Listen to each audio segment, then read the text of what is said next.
জুলাই আগস্টে ছাত্র আন্দোলনের সময় পরিচালিত গণহত্যা ও মানবতাবিরোধী অপরাধের মামলায় ভারতে পালিয়ে যাওয়া সাবেক প্রধানমন্ত্রী শেখ হাসিনার বিরুদ্ধে মামলার তদন্ত প্রতিবেদন দাখিলে আরও ২ মাস সময় দিয়েছে আন্তর্জাতিক অপরাধ ট্রাইব্যুনাল।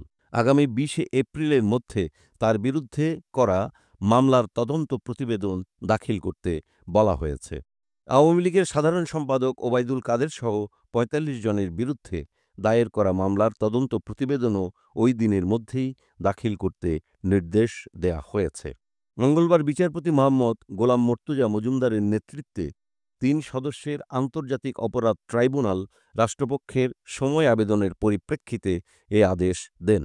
শুনানির এক পর্যায়ে ট্রাইব্যুনালের চিফ প্রসিকিউটর মোহাম্মদ তাজুল ইসলাম বলেন, কে কি করেছে সেটি আমাদের কাছে আছে। কেরামুন কাতেবিন যেভাবে সবকিছুর রেকর্ড করেন সেভাবে ডিজিটাল ফুটপ্রিন্ট আমাদের হাতে রয়েছে। শুনানি শেষে ব্রিফিংয়ে এ প্রসঙ্গে এক প্রশ্নের জবাবে তিনি বলেন, এ মামলাতে একটি গুরুত্বপূর্ণ প্রমাণ হবে ডিজিটাল তথ্য প্রমাণ। ডিজিটাল তথ্য প্রমাণ, আপনারা জানেন যে ডিজিটাল ফুটপ্রিন্ট বলে একটি জিনিস আছে।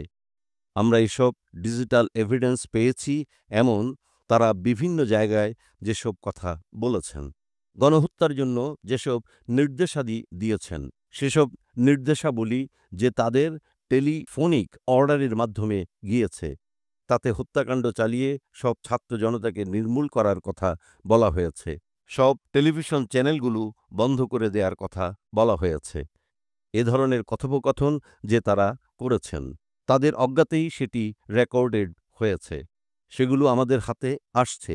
আমরা যেটা বুঝি, যেটা আপনাদের বলতে পারি, মানুষকে মারার জন্য যে ফাঁদ তারা পেতেছিলেন, সেই ফাঁদে হয়তো তারাই পড়তে যাবেন।